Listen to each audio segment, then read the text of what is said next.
Market की एक ऐसी वार्निंग जिससे हर कोई इन्वेस्टर अनजान है। अगर आपको भी इस वार्निंग के बारे में जानकारी नहीं पता है तो यह वीडियो आपके लिए काफ़ी इंपॉर्टेंट है। इस वीडियो को आप अंत तक जरूर देखिए, क्योंकि काफ़ी इन्वेस्टर बिना इस वार्निंग को पढ़े मार्केट में अपना ऑर्डर प्लेस कर देते हैं और प्लेस करने के बाद जब उन्हें ये पता चलता है कि महीनों तक उनके स्टॉक में कोई मोमेंटम देखने को नहीं मिल पा रहा है, यानी कि एक बार स्टॉक उन्होंने बाय कर दिया है तो वो स्टॉक को महीनों तक सेल ही नहीं कर पा रहे हैं। और हो सकता है कि कंपनी के अंदर कुछ ऐसी भी प्रॉब्लम देखने को मिले कि यहाँ पे कंपनी डीलिस्ट जैसी सिचुएशन हो सकती है या तो ट्रेडिंग सस्पेंड वाली भी सिचुएशन हो सकती है। आखिरकार मामला क्या है, आज के इस वीडियो में मैं आपको वो सारी बात बताऊंगा ताकि आप स्टॉक बाय करते समय इन बातों को ध्यान में रखें और ध्यान में रखकर अगर आप यहाँ पे निवेश करते हैं तो मार्केट में आपका जो पैसा फंसने वाला है वो बच सकता है, क्योंकि इस प्रकार की गलती आगे किसी भी इन्वेस्टर के साथ हो सकती है अगर आपको इस प्रकार की जानकारी के बारे में पता नहीं है। तो फिलहाल में तो अभी ऑर्डर लगा रहे हैं, लेकिन अच्छी बात है अगर आपका पैसा यहाँ पे नहीं फंसा है, लेकिन आप चाहते हैं कि भविष्य में आपके साथ इस प्रकार की गलती ना हो कि आपकी जमा पूंजी का पैसा स्टॉक मार्केट में फंस जाए और आपको यहाँ पे नुकसान देखना पड़े। तो यह वीडियो आपके लिए काफ़ी इंपॉर्टेंट है, इस वीडियो में आप अंत तक के जरूर बने रहिएगा। दोस्तों कल्पना कीजिए कि आपको कोई स्टॉक पसंद आता है और आपने यहाँ पे चार्ट को देखा, चार्ट आपको पसंद आया कि और आपने ये देखा कि वाह क्या चार्ट है, स्टॉक का प्राइस स्थिर है, ना इसके अंदर ज़्यादा हलचल देखने को मिल रही है, ना इसके अंदर ज़्यादा बाइंग हो रही है, ना सेलिंग हो रही है, और वॉल्यूम भी आपने देखा कि वॉल्यूम भी यहाँ पे आपको ठीक ठाक देखने को मिला। फिर आपने सोचा कि आप यहाँ पे बाय बटन प्रेस कर देते हैं, तभी ब्रोकिंग एप्लीकेशन पे एक वार्निंग मैसेज आया और वार्निंग मैसेज में कुछ वार्निंग मैसेज अलग अलग कैटेगरी के होते हैं, जिसमें से एक वार्निंग मैसेज इस प्रकार से भी आता है ट्रेड टू ट्रेड, एक आता है जीएसएम स्टेज, एक मिलेगा आपको एएसएम, एक ईएसएम और एक लेस देन 100 इन्वेस्टर। इस प्रकार का आपको मैसेज मिला। अब मेरे को आप यहाँ पे एक सच बात बताइए कि आप में से कितने ही ऐसे लोग हैं जिन्होंने इस वार्निंग मैसेज के बारे में जानकारी थी, और अधिकतर लोग तो बिना पढ़े इस मैसेज को आगे बढ़ जाते हैं और बाय का ऑर्डर प्लेस कर देते हैं। अगर आपने इस वार्निंग मैसेज को पढ़ा है तो आप कमेंट करके आप मुझे यस मेंशन कीजिए, और अगर आपने इस मैसेज को बिना पढ़े ऑर्डर आगे प्लेस कर दिया है तो आप नो मेंशन जरूर कीजिएगा, क्योंकि आज के इस वीडियो में मैं आपको इन मैसेज की सारी सच्चाई बताने वाला हूं कि इस मैसेज को अगर आपने अनदेखा किया तो आपके साथ में कितना बड़ा नुकसान हो सकता है। और आप कोई भी स्टॉक को खरीदने से पहले इस मैसेज को आप जरूर देखिएगा, क्योंकि आपके द्वारा की गई यहाँ पे एक गलती आपका पैसा महीनों तक फंसा सकती है। आज के इस वीडियो में मैं आपको ऐसा एक ट्रिक भी बताने वाला हूं जिसमें आप ये समझ पाएंगे कि आपको किस प्रकार से स्टॉक को चुनना चाहिए और किस प्रकार को से आपको यहाँ पे स्टॉक को देखना चाहिए। और ये वार्निंग मैसेज आप जरूर पढ़िएगा, क्योंकि आज मैं हर वार्निंग मैसेज को बिल्कुल आसान भाषा में एक्सप्लेन करने वाला हूँ, समझाने वाला हूँ, और आखिर में मैं बताऊँगा कि कौन सी वार्निंग देखकर आपको सबसे ज़्यादा सतर्क, सबसे ज़्यादा चौकन्ना और सावधान होना चाहिए। आखिरी में मैं आपको यहाँ पे एक ऐसी चेकलिस्ट देने वाला हूँ जिसमें आप किसी भी स्टॉक में निवेश करने से पहले आप सिर्फ यहाँ पे 2 मिनट का समय देते हैं, तो आप 2 मिनट के समय में उस स्टॉक को पहचान पाएंगे कि यह स्टॉक निवेश करने लायक है या नहीं है, इसमें आपका मुनाफा बनेगा या नहीं बनेगा। तो इस वीडियो में आप अंत तक के जरूर बने रहिएगा। नमस्कार दोस्तों, मैं हूं विवेक मालविया और आप देख रहे हैं स्टॉक बिज। दोस्तों अगर आप स्टॉक मार्केट में निवेश करते हैं या भविष्य में आपने कभी निवेश करने का प्लान किया है तो यह वीडियो आपके लिए काफ़ी इंपॉर्टेंट होने वाला है।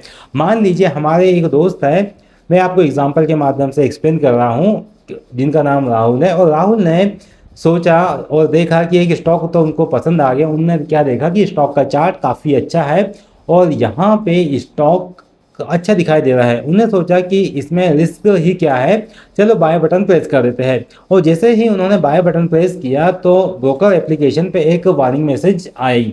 अब सबसे पहले समझ लेते हैं कि ब्रोकिंग एप्लीकेशन पे जो वार्निंग मैसेज आई है ये ब्रोकर के द्वारा दिया गया वार्निंग मैसेज नहीं होता है, बल्कि ये जो मैसेज आता है ये एक्सचेंजेस और सेबी के माध्यम से दिया जाता है। और ये इन्वेस्टर अवेयरनेस के लिए दिया जाता है कि अगर कोई भी इन्वेस्टर मार्केट में या शेयर बाय कर रहा है तो बाय करने से पहले वो थोड़ा सतर्क या सावधान हो जाए कि इस कंपनी के संबंध में कुछ ना कुछ तो प्रॉब्लम चल रही है।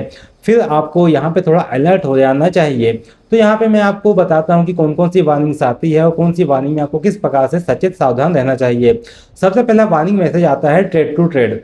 ट्रेड टू ट्रेड का जैसे ही मैसेज आया तो राहुल ने देखा कि ट्रेड टू ट्रेड आया और राहुल यहाँ पे डर के घबरा गया कि आखिरकार ये ट्रेड टू ट्रेड होता क्या है और क्या होता है। और फिर उन्हें देखा कि होता है कुछ, उन्होंने उठा के बाय बटन प्रेस कर दिया, क्योंकि राहुल ने तो ये सोचा था कि उसको आज सौदा लेना है और दोपहर के 3 बजे तक के अपनी पोजीशन में मुनाफा वसूल करके अपना दिन बनाना है। क्योंकि राहुल ने यहाँ पे देखा कि चार्ट उसको अच्छा लग रहा था और चार्ट में सारे डेटा अच्छा लग रहा था, वॉल्यूम भी अच्छा दिख रहा था।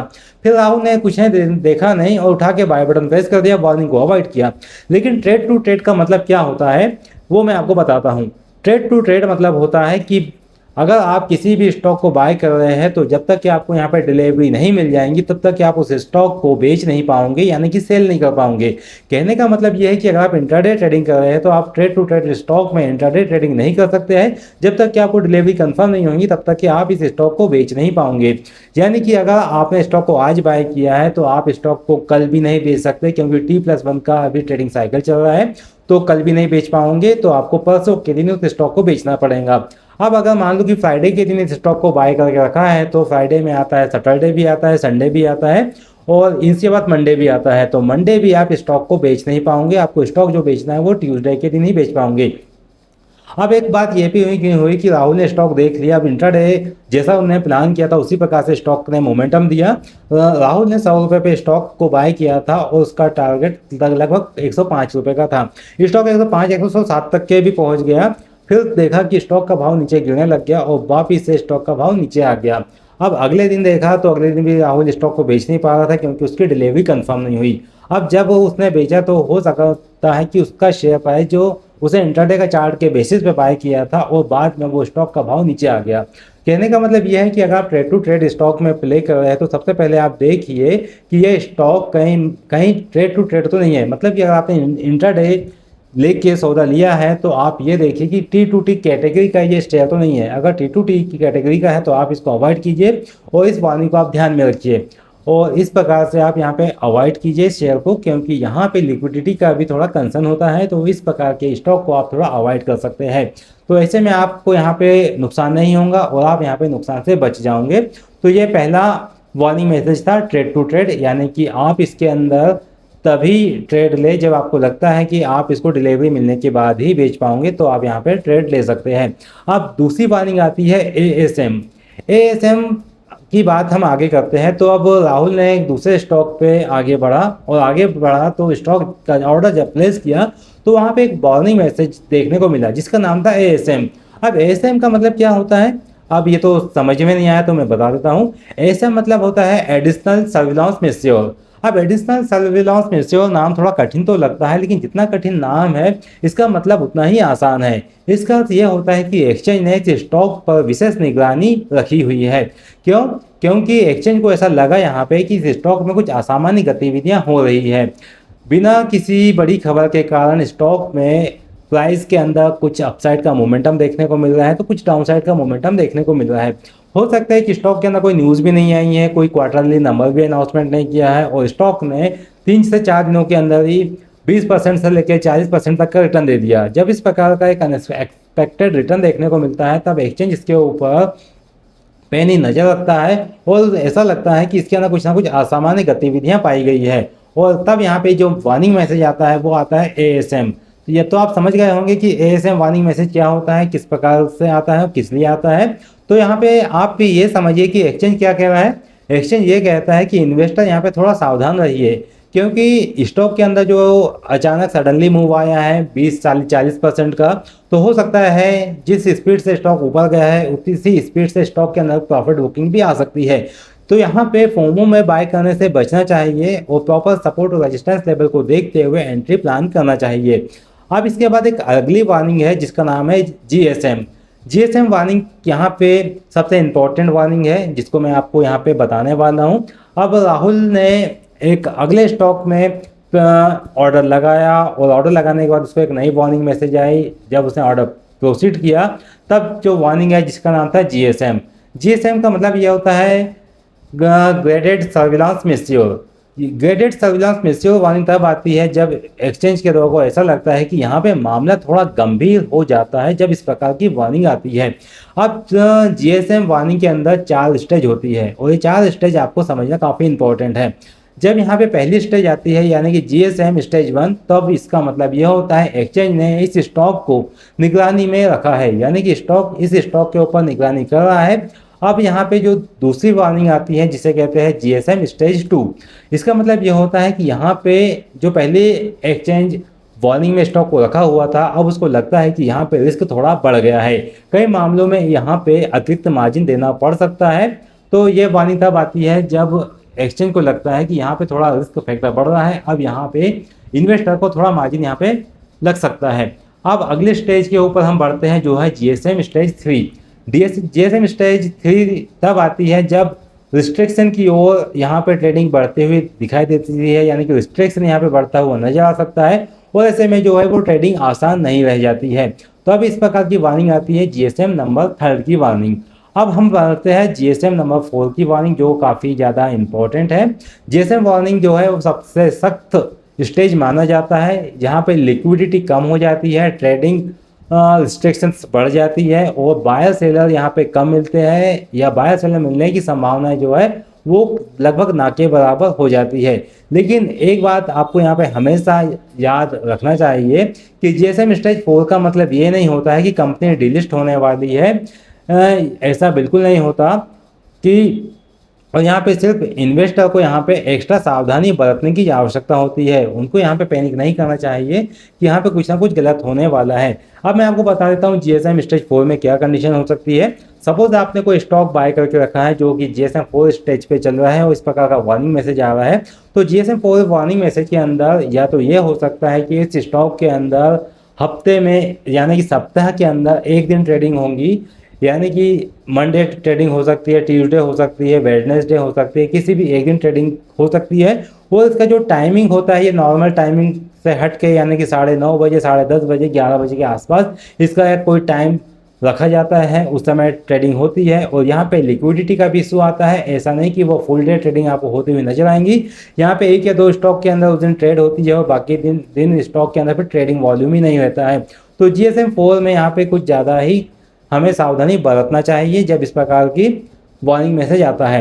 अब हम अपने अगले वार्निंग मैसेज की ओर बढ़ते हैं जिसका नाम है ईएसएम। ईएसएम मतलब होता है इनहेंस्ड सर्विलांस मेश्योर। अब यहाँ पे एक और मुश्किल भरा नाम आ गया कि यहाँ पे इनहेंस्ड सर्विलांस मेश्योर आखिर होता क्या है। अब ये नाम भी जितना मुश्किल है, लेकिन अगर इसको समझे तो सरल भाषा में ये उतना ही आसान है। इस स्टॉक में और ज़्यादा नज़र रखने की आवश्यकता होती है। जो ईएसएम होता है इसके अंदर भी 2 स्टेज होती है, ईएसएम स्टेज 1 और ईएसएम स्टेज 2। अब ईएसएम 1 स्टेज का मतलब ये होता है कि यहाँ पे शुरुआती निगरानी की आवश्यकता है। अब इसके बाद ईएसएम स्टेज 2 का मतलब ये होता है कि मतलब निगरानी यहाँ पे और ज़्यादा सख्त हो गई है।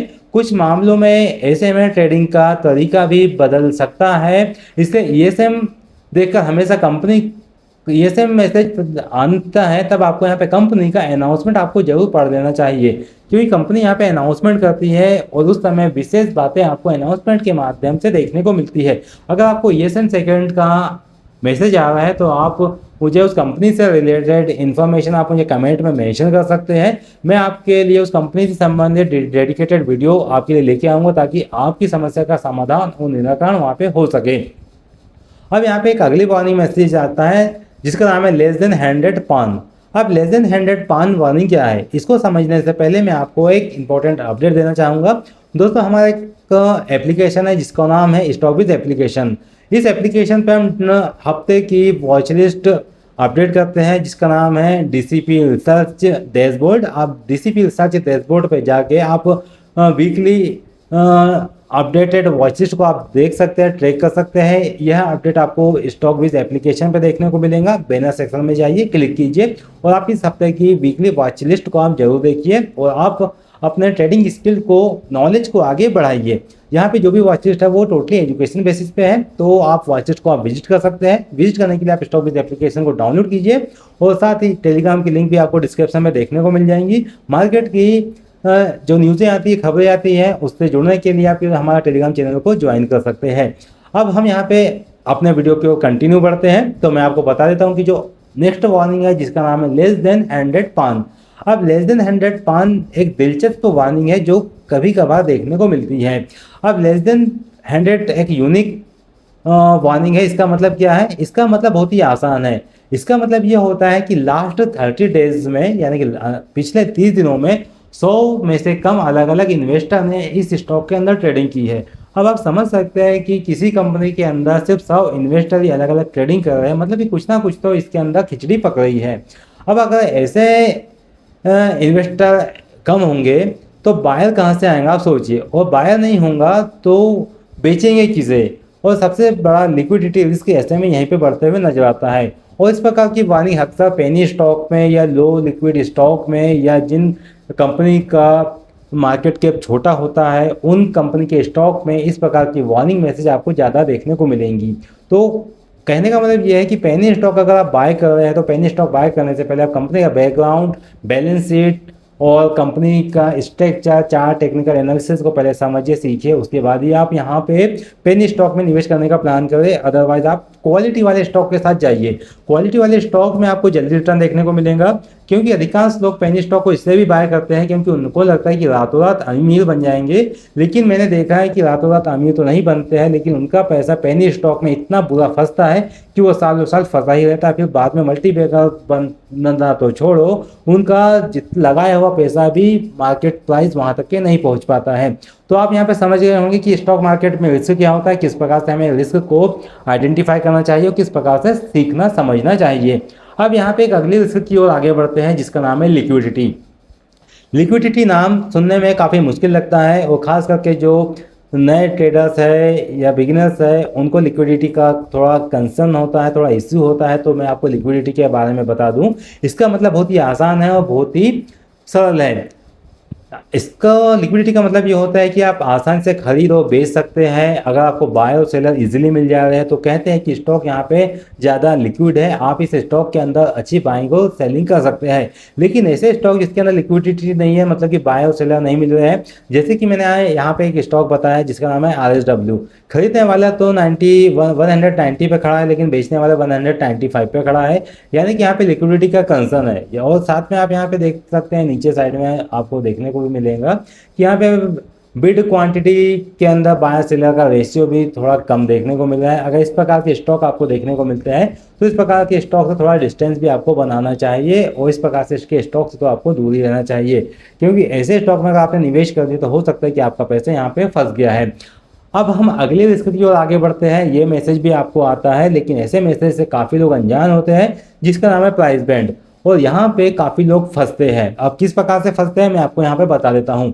प्राइस बैंड, अगर किसी स्टॉक में प्राइस बैंड इस प्रकार से सेट किया जाता है कि किसी में 1% का, किसी में 2% का, किसी में 5% का प्राइस बैंड सेट किया जाता है। इसका मतलब क्या होता है? इसका मतलब बहुत ही सरल और आसान है, यानी कि उस दिन स्टॉक के अंदर सिर्फ 1%, 2% या 5%, यानी कि जितना प्राइस बैंड है उतना ही प्राइस बैंड पे स्टॉक ऊपर या नीचे मूव करेगा। अब लगातार ऐसे स्टॉक आपने देखा होगा कि कई पेनी स्टॉक में इसी प्रकार से मोमेंटम देखने को मिलता है, वो एकदम पहाड़ के जैसे ग्राफ बनाते हुए चलते हैं। और ऐसे में जो इन्वेस्टर है उनके मन में लालच आता है कि ये 2 रुपये का स्टॉक था, देखो 200 रुपये पहुँच गया या 50 रुपये पहुँच गया, इस स्टॉक को बाय ऑर्डर प्लेस करना चाहिए, अगर ये स्टॉक हमको मिल गया तो हम यहाँ से अमीर बन सकते हैं। लेकिन आप एक बात को ध्यान दीजिए कि ये स्टॉक जिस प्रकार से ऊपर जाता है उसी प्रकार से नीचे भी आता है, क्योंकि जब इसके अंदर सेलिंग होंगी तो उसी कंडीशन में स्टॉक नीचे आएगा। अगर स्टॉक 2-2% करके ऊपर बढ़ा है तो वो 2-2% करके नीचे आएगा, और यहाँ पे आपका पैसा फंस सकता है। इसके लिए अगर मान लो कि किसी व्यक्ति ने इस प्रकार का स्टॉक बाय करके निचले लेवल पे बाय किया है और उसको यहाँ पे दोहरा रिटर्न मिल रहा है या 50% का रिटर्न मिल रहा है, उसका स्टॉक उसका मुनाफे में चल रहा है, तो जितना पैसा उसने मार्केट में लगाया था उतना पैसा का वो स्टॉक वो बेच दे, बाकी बचे हुए स्टॉक को वो लंबे समय के लिए होल्ड करके रख सकता है। कहने का मतलब ये है कि जितना पैसा आपने लगाया है उतना पैसा तो आपका रिस्क फ्री हो जाए, बाकी पैसा आपका आगे जितना रिटर्न दे रहा है आप यहाँ पे बने रह सकते हैं। ये बात मैं उन लोगों के लिए कह रहा हूँ जिन लोगों ने स्टॉक को पहले बाय करके रखा था, यानी कि निचले लेवल पे। लेकिन अगर कोई इसको टॉप पे बाय करने का प्लान कर रहा है तो यहाँ पे आपको एक्स्ट्रा सावधानी की जरूरत है, क्योंकि हो सकता है कि अगर आपका एक गलत सौदा पड़ गया तो आपका सारा की सारा पैसा जो है यहाँ पे फंस सकता है और इसके में आ सकता है। तो यहाँ पे आपको सावधान होने की बहुत ज़्यादा ज़रूरत है। तो आपने यहाँ पे समझा कि प्राइसमेंट क्या होता है, किस प्रकार से आपको यहाँ पे बचना चाहिए। अब हमने यहाँ पे इतनी रिस्क के बारे में, इतनी वार्निंग के बारे में बताया है, तो आखिरकार सवाल ये आता है कि सबसे ज़्यादा रिस्क कौन सी वार्निंग में है और कौन सी वार्निंग में हमें सबसे ज़्यादा अलर्ट रहना चाहिए। तो मैं आपको यहाँ पे बता देता हूँ कि सबसे ज़्यादा गंभीर कौन सी वार्निंग होती है। अगर सिर्फ रिस्क की बात करें तो इन्वेस्टर को इन सभी वार्निंग को कभी भी इग्नोर नहीं करना चाहिए, कभी भी अवॉइड नहीं करना चाहिए, क्योंकि जो भी वार्निंग है वो आपके लिए काफ़ी ज़्यादा इंपॉर्टेंट है और आपको यहाँ पे सतर्क सावधान होना चाहिए। ट्रेड टू ट्रेड का मतलब ये होता है कि अगर आपने कोई स्टॉक को आज खरीदा है तो आप इस स्टॉक को आज नहीं बेच सकते, जब तक आपको डिलीवरी नहीं मिल जाए तब तक आप उस स्टॉक को बेच नहीं सकते। अब मैंने आपको यहाँ पे अगली वार्निंग बताया जिसका नाम था एएसएम में भी मैंने बताया। इसके बाद मैंने आपको जीएसएम स्टेज 4 स्टेज तक के बताया कि कौन सी स्टेज में आप कितना रिस्क है उसके बारे में बताया। मैंने आपको ईएसएम स्टेज 2 ईएसएम स्टेज बताई है, उसमें आपको कितनी सावधानी रखनी चाहिए उसके बारे में बताया। और प्रेडिक्ट कॉल एक्शन, इसके बारे में मैंने आपको नहीं बताया। तो पीरियोडिक कॉल एक्शन मतलब ये होता है कि अगर ऐसी वार्निंग होती है जिस समय स्टॉक की क्वांटिटी जो है वो ज़्यादा बिक जाती है, यानी कि जितने मार्केट में होते हैं उससे ज़्यादा अगर लिक्विडिटी हो गई है तब आपको यहाँ पे एक्स्ट्रा सावधान होना चाहिए। ये वार्निंग काफ़ी ज़्यादा जटिल होती है क्योंकि ऐसे में भी यहाँ पे पेनल्टी लगने की संभावना ज़्यादा बढ़ जाती है, तो ऐसे में आपको थोड़ा सावधान होना चाहिए। इसके संबंध में मैंने पिछले वीडियो भी बनाए हैं, आप मेरे वीडियो सेक्शन में जा सकते हैं, जिसमें मैंने ये बताया था कि अगर आपने को BTST किया है और आप इंट्राडे में शॉर्ट सेल आपने किया है तो आपको क्या सावधानियां रखनी चाहिए, उसमें मैंने इसके बारे में पूरा डिटेल में एक्सप्लेन किया था और पूरा एक डेडिकेटेड वीडियो इस चैप्टर के ऊपर बना था। तो आप मेरे उस वीडियो सेक्शन में जाकर उस वीडियो को देख सकते हैं या तो आप कमेंट करके मुझसे पूछ सकते हैं, मैं आपको लिंक सेंड कर दूंगा।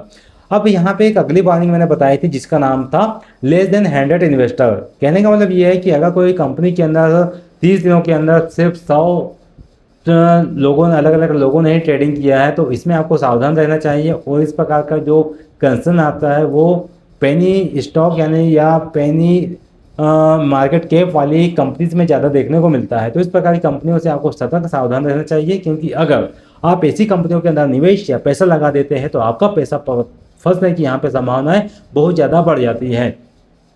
अब एक इसका मतलब दोस्तों ये नहीं होता है जो मैंने वार्निंग बताई है कि यहाँ पे कंपनी ख़राब हो गई है, लेकिन इसका मतलब जरूर है कि बिना सोचे समझे, बिना पूरी जानकारी दिए आपको किसी भी स्टॉक में निवेश नहीं करना चाहिए। आपको निवेश करने से पहले थोड़ा सतर्क और सावधान होना चाहिए।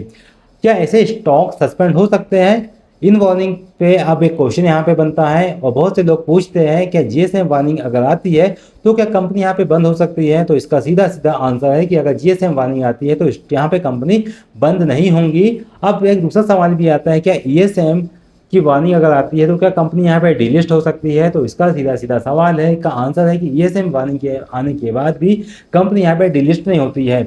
ट्रेडिंग सस्पेंड होना या कंपनी का डिलिस्ट होना ये अलग अलग कारण हो सकते हैं, जैसे कि कंपनी नियमों का पालन नहीं कर रही है, फाइनेंशियल रिजल्ट कंपनी समय पे नहीं दे रही है, ओसेबी की कार्रवाई कंपनी के ऊपर देखने को मिल रही है, तब ऐसे में यहाँ पे मामला जो है ये काफ़ी गंभीर हो सकता है। और जब इस प्रकार का मामला गंभीर होता है तो यहाँ पे कंप्लायंस की समस्या हो सकती है। इसलिए सिर्फ वार्निंग देखकर घबराना नहीं चाहिए, लेकिन उसे इग्नोर भी नहीं करना चाहिए। अगर किसी कंपनी के ऊपर कोई वार्निंग आई है तो उस वार्निंग के बारे में हमें डिटेल जानकारी निकालना चाहिए, आखिरकार वार्निंग क्यों आई है और वार्निंग के पीछे का रीजन क्या है। अगर किसी कंपनी में वार्निंग आई है तो स्टॉक में हमें एक्स्ट्रा सतर्क और सावधान जरूर होना चाहिए।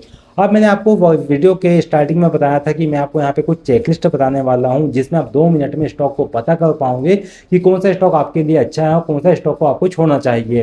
तो दोस्तों यहाँ पे मैं कुछ पॉइंट बताने वाला हूँ जो हर एक इन्वेस्टर को याद रखना चाहिए। तो सबसे पहले बाय करने से पहले आप ये 10 चीज़ें को आप ध्यान दीजिए और ये बातें आपको खुद से पूछना है। तो पहले आपको ये देखना है क्या स्टॉक जीएसएम में है या नहीं। आप वार्निंग मैसेज देख सकते हैं। अगर जीएसएम में स्टॉक या पहले तो आपको वार्निंग में देखना है क्या स्टॉक एएसएम में है। अगर एएसएम में नहीं है तो आप स्टॉक को बाय करने के बारे में प्लान कर सकते हैं। दूसरा देखना है क्या स्टॉक जीएसएम में है, या जीएसएम में है तो वो कौन सी स्टेज में है, पहली, दूसरी, तीसरी या चौथी। अगर इनमें से कोई स्टॉक इस स्टेज में है तो आपको इसको भी अवॉइड करना चाहिए। तीसरी वार्निंग देखना चाहिए ईएसएम की कौन सी स्टेज में ये स्टॉक फंसा हुआ है। इसके बाद आपको कंपनी का अनाउंसमेंट देखना चाहिए। उसके बाद यहाँ पे आपको निर्णय लेना चाहिए क्या स्टॉक में निवेश करना चाहिए या नहीं करना चाहिए। उसके बाद एक अगली वार्निंग बताई थी जिसका नाम था ट्रेड टू ट्रेड। अगर स्टॉक बाय करते समय आपको T2T का मैसेज आता है तो इस प्रकार से आपको अपने आप से सवाल करना चाहिए, क्या ये स्टॉक अगर एक दिन मैं इसको बेच नहीं पाया, मुनाफा मेरे को दिख रहा है, अगर मैं बेच नहीं पाया तो क्या मैं अगले दिन इसको होल्ड करके ले जाने के लिए तैयार हूँ? अगर आपका आंसर मिलता है नहीं तो आप T2T में नहीं जाइए। अगर आपका आंसर मिलता है कि आप इसको आगे होल्ड करके जा सकते हैं तो आप यहाँ पे बाय करने का प्लान कर सकते हैं, इसके बारे में आप सोच सकते हैं। और उसके बाद आपको देखना चाहिए एक अगली वार्निंग कि पर्टिकुलर अगर आप किसी स्टॉक में निवेश कर रहे हैं तो आपको यहाँ पे वॉल्यूम देखना चाहिए कि स्टॉक में कितना वॉल्यूम है। जनरली अगर कोई स्टॉक में आप ट्रेडिंग करते हैं तो आपको 50,000 1 लाख से ऊपर का आपको वॉल्यूम उस कंपनी के अंदर देखना चाहिए। अगर 50,000 1 लाख से ज़्यादा का वॉल्यूम उस कंपनी के अंदर है तो इस स्टॉक के अंदर आप ट्रेडिंग करने का प्लान कर सकते हैं। अब यहाँ पे एक और देखना चाहिए कि बायर सेलर की मौजूदगी, कि बायर कितने प्राइस पे मौजूद है और सेलर किस प्राइस पे मौजूद है। सपोज मान लेते हैं कि एक कंपनी जिसका प्राइस चल रहा है 190 पे, बाइंग प्राइस चल रहा है और सेलर खड़ा है 195 पे, मतलब कि 5 पॉइंट का यहाँ पे डिफरेंस आ रहा है। और यहाँ पे आप फिर नीचे मार्केट डेप्थ खोल के देखोगे तो बाय करने वालों की संख्या सिर्फ टोटल बाय क्वांटिटी यहाँ पे 500 देखने को मिल रही है और सेलर क्वांटिटी 2000 3000 देखने को मिल रही है। तो इस प्रकार के स्टॉक से भी आपको दूरी बना के रखना चाहिए, इस प्रकार के स्टॉक को भी आपको अवॉइड करना चाहिए, लेना नहीं चाहिए। और ये तो आपने देख लिया कि बायर की मौजूदगी आपने देख लिया। इसके बाद आपको देखना चाहिए कि एक्चुअली अगर आप किसी स्टॉक में निवेश कर रहे हैं तो कंपनी प्रॉफिट कितना कमा रही है, ये भी आपको देखना चाहिए।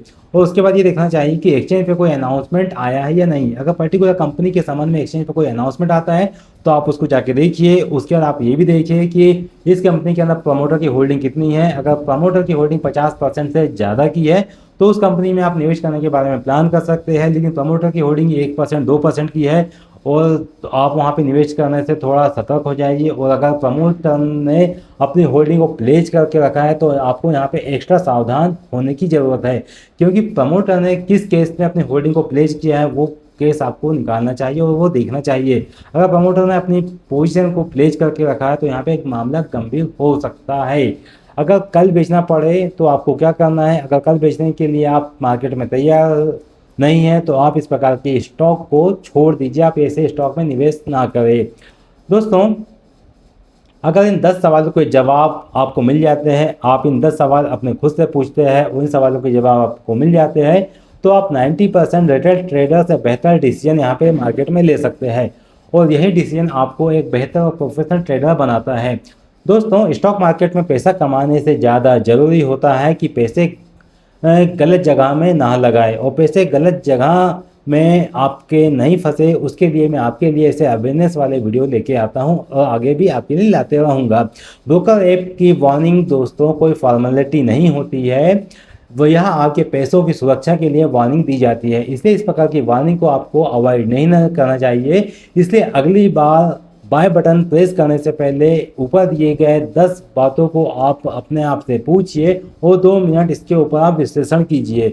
अगर ये वार्निंग आपको समझ में आ जाती है और आप इसके ऊपर निर्णय लेते हैं, उसके बाद ही आप स्टॉक पर निवेश करने का प्लान करें और आप यहाँ पे फैसला लीजिए। दोस्तों, अगर ये वीडियो जानकारी आपको पसंद आई है तो इस वीडियो को जल्दी से एक लाइक कर दीजिए, दोस्तों में शेयर कीजिए और अगर चैनल पर पहली बार आप आए हो, चैनल पर पहली बार आपने विजिट किया है तो चैनल को सब्सक्राइब कीजिए, बेल नोटिफिकेशन को ऑन कीजिए ताकि स्टॉक मार्केट का कोई भी अपडेट आगे से आपसे मिस ना हो। और वीडियो कैसा लगा कमेंट करके आप अपने इंपॉर्टेंट फीडबैक जरूर दीजिएगा। दोस्तों, अगर आपके कोई भी क्वेश्चन है, कोई भी डाउट है, अगर आप कोई स्टॉक में फंसे हुए हो या किसी स्टॉक के बारे में आप टेक्निकल जानकारी चाहते हैं तो आप मुझे कमेंट कर सकते हैं। पर्टिकुलर कंपनी से संबंधित मैं उसके ऊपर पूरा रिव्यू करूंगा और टेक्निकल जानकारी आपके लिए लेके आऊँगा, फंडामेंटल जानकारी आपके लिए लेके आऊँगा। मेरे से जितनी हेल्प बन पाएंगी आप लोगों के लिए उतनी सारी हेल्प मैं आपके लिए हमेशा आगे भी करता रहूँगा और ऐसी ही जानकारी के लिए आप हमारे साथ बने रहिए। आई होप आपको ये जानकारी पसंद आई होंगी। दोस्तों, मैं हूँ विवेक मालविया और मिलते हैं दोस्तों अगले नए वीडियो में इसी जगह इसी चैनल पे। तब तक के लिए आप अपना ध्यान रखिएगा। Thanks for joining. जय श्री राम, नमस्कार।